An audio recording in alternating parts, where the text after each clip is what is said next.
the Irish guy, and oh lads, those Premier League midweek games were nothing. This is the midweek edition of the Prem Catch-Up, looking at all the Premier League games. Right, let's go. Everton 1, Newcastle 4. Newcastle United are unbelievable. But I mean, more specifically, Alexander Isak is a sickening breed of absolute superstar. I mean, do yourselves a favor. If you haven't seen these goals yet, go watch the highlights package now. Look for Jacob Murphy's goal, the third one, where Isak picks the ball up on the touchline, absolutely weaves past two defenders, including Michael Keane about 3 times in a row, and then he goes past another defender before chipping the ball to the back post for Murphy to score. I mean, that was something that Thierry Henry would have done. That was like Messi's incredible assist against Croatia in the World Cup when he waggled his hips more than Shakira on stage. Lads, I'm gonna say this. Newcastle United are supposed to be burnt out, right? The goals stopped after Christmas. I mean, there's no remember that Eddie Howe's men only netted 3 goals in 8 consecutive league games. I mean, there were 3 nil-nil draws in there. They couldn't even score against Leeds United at home. They meekly rolled over in a cup final. This team were supposed to have lost their juice. But I mean, no! I realize they're absolutely baked like a pancake at Villa Park 2 weeks ago, but I don't care. This version of Newcastle United from mid-March until now, over the last 6 weeks, is hands down the greatest Newcastle team I have ever seen. The goals this team are scoring right now, they look unstoppable. Lads, they could have netted about 6 in that win over Man United. They've since scored 5 at West Ham, 6 against Tottenham, and now 4 away at Everton. To put it in context, Newcastle hadn't even netted 3 at Goodison Park since 2001. Lads, this free-flowing Newcastle team has a goal difference of plus 32. This season alone, they've beaten Fulham 4-1, Brentford 5-1, Aston Villa 4-0, Southampton 4-1, West Ham 5-1, Tottenham 6-1, and Everton 4-1. These are the modern day entertainers. And I don't care what Mikel Arteta did. If Eddie Howe does not win Manager of the Year, then it's an absolute disgrace. Eddie Howe is the real deal. He is the most exciting attacking English manager since Sir Bobby Robson. How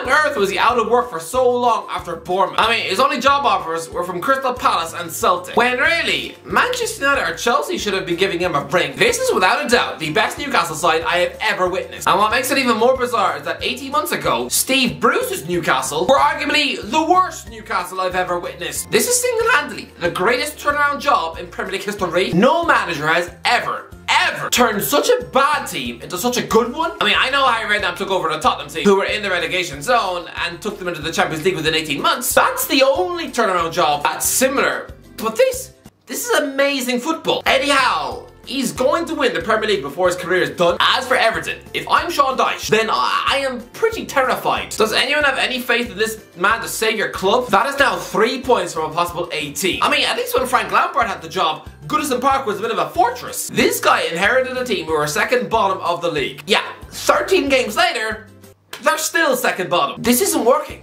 I mean, this guy is trying to create Burnley 2.0. I mean, that's the only reason he's brought back Michael Keane, despite him having the defensive presence of a cat piss pie. Honestly, Everton under Dyche are absolute garbage. And all I'll say is this: Rafa Benitez doesn't look so bad now, does he? I mean, does not remember when the Spaniard actually won 4 of his first 6 games in charge? They weren't this bad. Lads, just a quick interruption to let you know that this video is sponsored by Surfshark. What is Surfshark?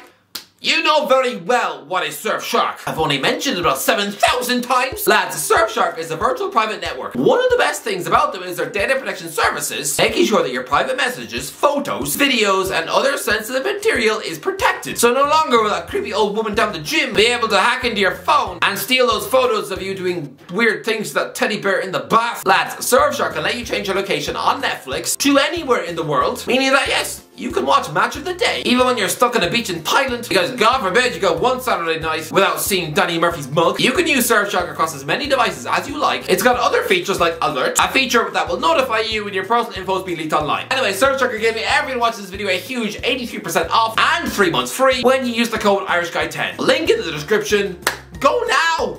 Chelsea 0, Brentford 2. Chelsea are a disgrace. An absolute hideous, revolting piece of used toilet paper. I remember back in 2015, Chelsea were stuck in a relegation scrap at Christmas, and Thierry Henry literally asked Cesc Fabregas on live television, "Where is your pride?" That meltdown was Chelsea's lowest ebb, right? A complete one-off for one of the world's most powerful clubs. No. I'm asking that question again. Where is your pride? Since Frank Lampard has come into the job, I mean, forget the defeats to Real Madrid. The truth is that they now lost to Wolves away and at home to both Brighton and Brentford. I mean, Brighton had not won a Stamford Bridge ever. I mean, before the season, They hadn't even beaten Chelsea since 1933. I mean, Brentford weirdly actually did win 4-1 at Stamford Bridge last year, but before that, it was 1939. I thought Frank Lampard was a fine appointment just to steady the ship for a month. I mean, Christ, he's an actually qualified manager, whilst Bruno is just some grubby, bald ex-right back who would probably have fainted if you'd asked him to do anything other than make the scones and iron the corner flags. But this is just a case of Frank being tactically annihilated by Frank,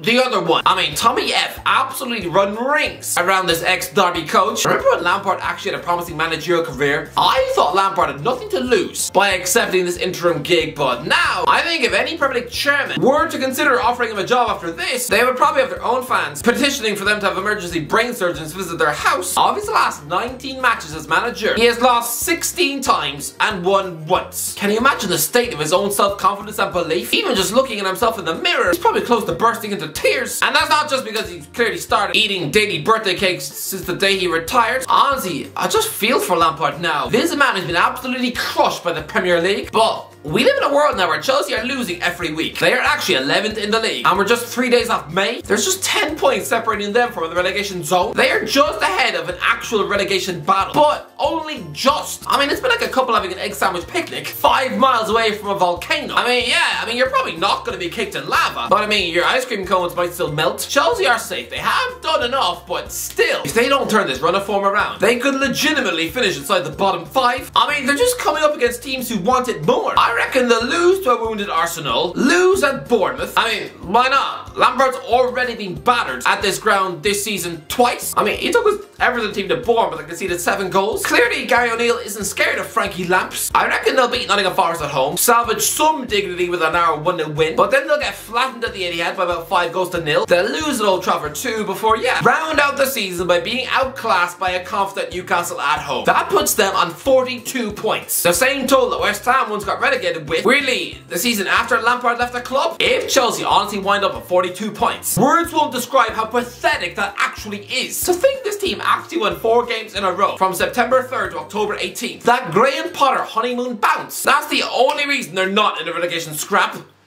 Embarrassing. Aston Villa 1 Fulham 0. Aston Villa are joint 5th. Joint 5th in the Premier League. Who saw this coming? I mean, yeah, this was a pretty dull game. Tyrone Mings scoring the winner against Fulham. But honestly, I'm not sure whether Unai Emery is now looking like an absolute tactical super coach with every game, or whether Steven Gerrard is now looking like a bumbling caveman with the tactics of a fridge. Probably a bit of both. Because I'm sorry, I know Emery had teething problems when he first came through the door. Like those 3 defeats in a row. But look at this run. 10 games unbeaten. 8 wins. 7 clean sheets. For this Villa team to have their marquee superstar defender, Diego Carlos, sitting in the treatment room pretty much all season, to still now one of the best defensive records in the league, it's just wow. Everyone thought that Mings was just tight as bramble with dreads. Even Gerrard at the start of the season thought it would be wise to rip him apart in public. Well now, I'm sorry, but after John Stones, he's the most informed English centre-back in the world. I mean, the 30 million ex-Sevilla star Carlos, he was wanted by Newcastle a year ago, but he's actually been back from injury for nearly 2 months. But nobody's noticed it though, because Villa have been so superb at the back that he's actually just sat on the bench for 8 games in a row. Emery does not want to break up his defense, to the point where he's not even giving Carlos a single minute on the pitch.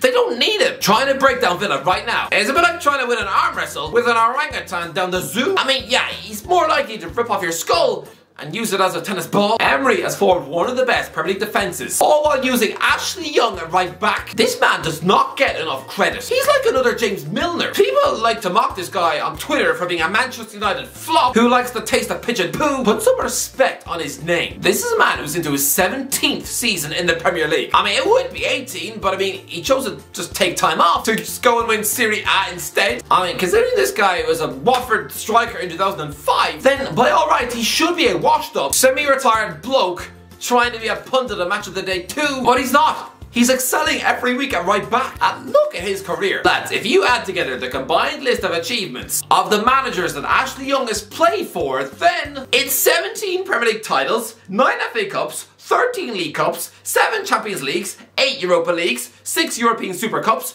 2 European Cup Winners' Cups, 1 FIFA Club World Cup, 13 Serie A titles, 7 Scottish Premier League titles, 7 Swedish League titles, 6 La Liga titles, 5 Eredivisie titles, 3 French League 1 titles, 2 Portuguese League titles, 1 German Bundesliga title, 2 Norwegian League titles, 1 Danish League title, 2 Scottish League Cups, 2 Copa del Reys, 4 Swedish Cups, a Coppa Italia, a Norwegian Cup, a Swiss Super Cup, a Danish Super Cup, and a UEFA Conference League. If he's good enough for all those coaches, then he should be good enough for you. Put some respect on Ashley's name. Man City 4, Arsenal 1. Yeah, it's over. That was a fun, nice little title race we once had. It's now rotting in a nearby dumpster underneath some egg cartons and pregnancy pills. What more can you say about this result? Manchester City are the better team. I don't want to hammer the Arsenal players because going to the Etihad is the most daunting fixture in world football. I'm sorry, but it is. I think we can all agree that Bayern Munich are a peerless world-class unit. Well, they turned up to Manchester City and lost by 3. When City are in this sort of ruthless mood, they are unstoppable. Lads, the best team always wins the Premier League title. And Manchester City, they've now played Arsenal 3 times this season. The aggregate score is Arsenal 2, Man City 8. I mean, what do you expect when you try to get Rob Holding to man-mark Erling Haaland? I mean, what's he supposed to do? Pull his hair? Nottingham Forest 3, Brighton 1. What a win! If you're a Nottingham Forest fan, then you're probably doing somersaults on the couch. Lads, Forest have not won in 11 games. I've said it before, the loyalty shown by big, ruthless, evil Hagrid, Evangelos Marinakis, it's amazing. Steve Cooper had not won a single game in his last 11 attempts. Before Halloween, they took 1 point from a possible 21. They've been beaten 6-0, 5-0, and 4-0 twice. There were so many occasions for Marinakis to get rid. I mean, for a man who disposes of Olympiacos coaches as if they're snotty Kleenex tissues, then this loyalty didn't really make any sense to me. I mean, Cooper isn't exactly a stylish Premier League name. His face looks like a jigsaw puzzle where none of the pieces actually fit. I mean, to me, this would be like having a wife who's notorious for already having had 9 divorces in her life, and yet you choose to urinate on the rug, knock over her grandma's urn, accidentally set the kitchen on fire, and she still doesn't throw her wedding ring in a bin. So fair play. Honestly, fair play for sticking with Cooper, because this was Forest's most impressive result since beating Liverpool a week before Halloween. I mean, Brendan Johnson missed a penalty after just 11 minutes, and then Facundo Buonanotte, an 18-year-old chips up to score his first ever Brighton goal. The Forest fans, with the run they've been on, they would probably have begun to weep under their chips. But then Pascal Gross sticks into his own net, Danilo puts Forest 2-1 up, and then Morgan Gibbs White wraps things up with a pressure penalty. This was a brilliant Forest win, and honestly, if you stay up, well done for not putting Cooper's contract in the fireplace. Leeds 1, Leicester 1. Patrick Bamford, hang your head in shame to think I've got this man and his stupid violin actually rotting on my foot when I'm finally placed in the morgue after suffering a stroke at 81. My grandchildren are probably going to be wondering why there's some mousy-haired weasel playing the fiddle on my foot.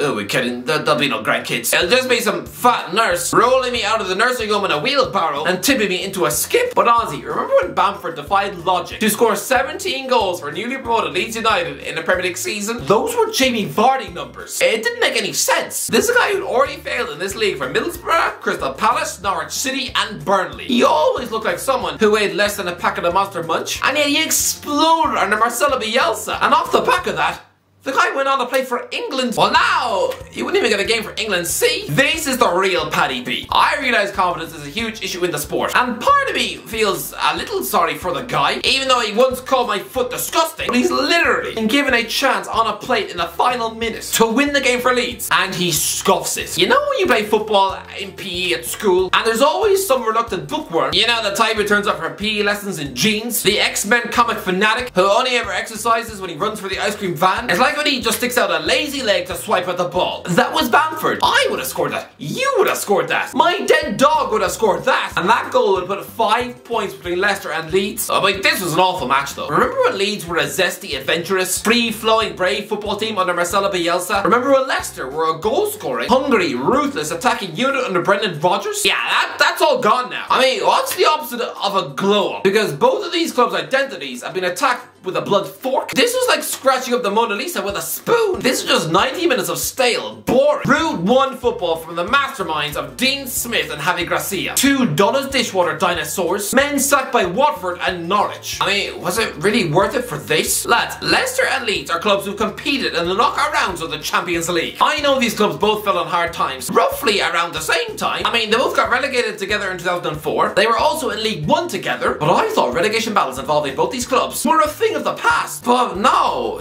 this is all just a bit depressing. Southampton 0, Bournemouth 1. Southampton versus Bournemouth. The battle between the last two clubs to disgrace themselves with a 9-0 defeat in the Premier League. And so Ruben Selles chooses to drop Gavin Bazunu for Alex McCarthy, the bloke from the 9-0 loss at Old Trafford. Just what?